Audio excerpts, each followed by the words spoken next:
Hey guys, and welcome to Something Great. Today I interviewed Mitchell Dormer, who is actually a regular at the cafe that I work at. So basically see him nearly every day, and I learned a little bit about his life, what he does for a living, and I started to think that he could be a really good person to have a chat to for this series. So Mitchell has grown up with music his entire life. His mum owns a music school in Stafford. His grandma taught him piano as a kid, and he's always found a passion in music and followed his career to suit that. And the music industry is not an easy one to get into. There's barely any security in freelancing as a pianist or a singer-songwriter, and it becomes more of a luck of the draw type situation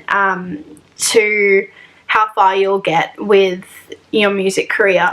And what I find really interesting about Mitchell is that instead of just giving up completely and working at a bank or something that will give him a little bit of stability in his life, he actually chose to pursue his love of music, and he teaches it to other kids and busks in the street and plays different shows. And I think that tells so much more about a person when they actually decide that they're going to do something that they love. And yeah, so I think that's what makes Mitchell great, and I'm really excited for you to see it.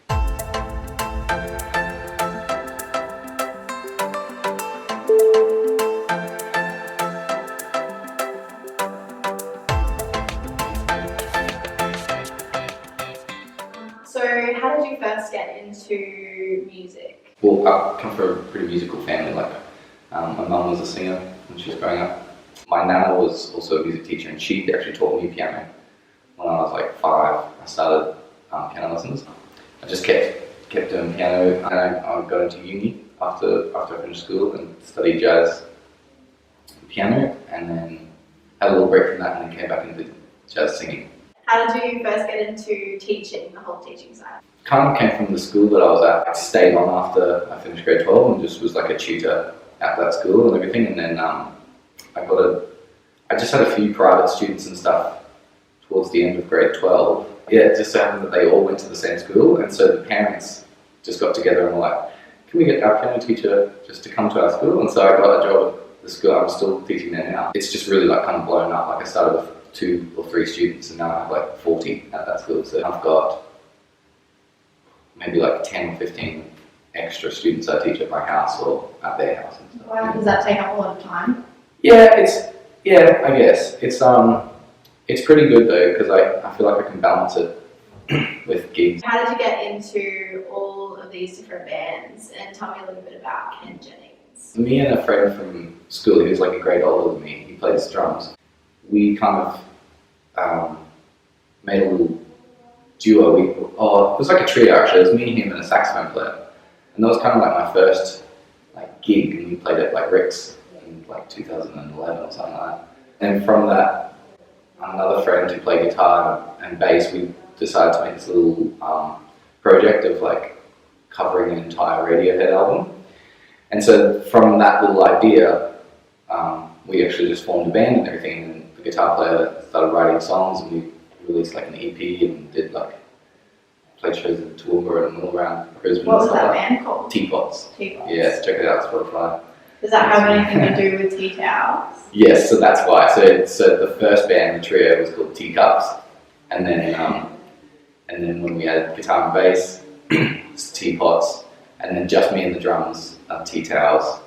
Yeah, we had it all. Why? Why did that? I don't know. I think Teacups was just like just an idea of a band name, and then we were like, oh, let's call it something else. So Ken Jennings actually came because Tea Towels, which is me and Isaac. Isaac did like all these cruise ships, so all these contracts and stuff for like 3 years, and so I didn't have a drum buddy. Yeah, I'm really lucky because my brother is also like an awesome drummer. Yeah. So he would do these gigs with me, and then we were like, let's make an actual band so we can kind of advertise it and stuff. Did you guys do much busking? Yeah, so me and Isaac with T-Tails, we started because we were both teachers and stuff, and then kind of on holidays. That's the other thing about teaching. Holidays are just a killer because any work, you know. So we decided that I think we were in the valley one night and we saw a band busking, and we were like, "What? I've never seen this." There was drums, electric bass, and keyboard, and I was like, "Whoa!" You know, like this is mind blowing. Like I would think I would never be able to busk because you need power and stuff. They had a little battery, portable battery, and everything. Just jumped on and played this thing, and it was so fun. I was like, "We got to do this. We got to do this." So ended up getting like a little portable car battery thing, and then figured it all out how to set it up, and we started busking in the valley on like Saturday nights. Like one night we started at about 9 p.m.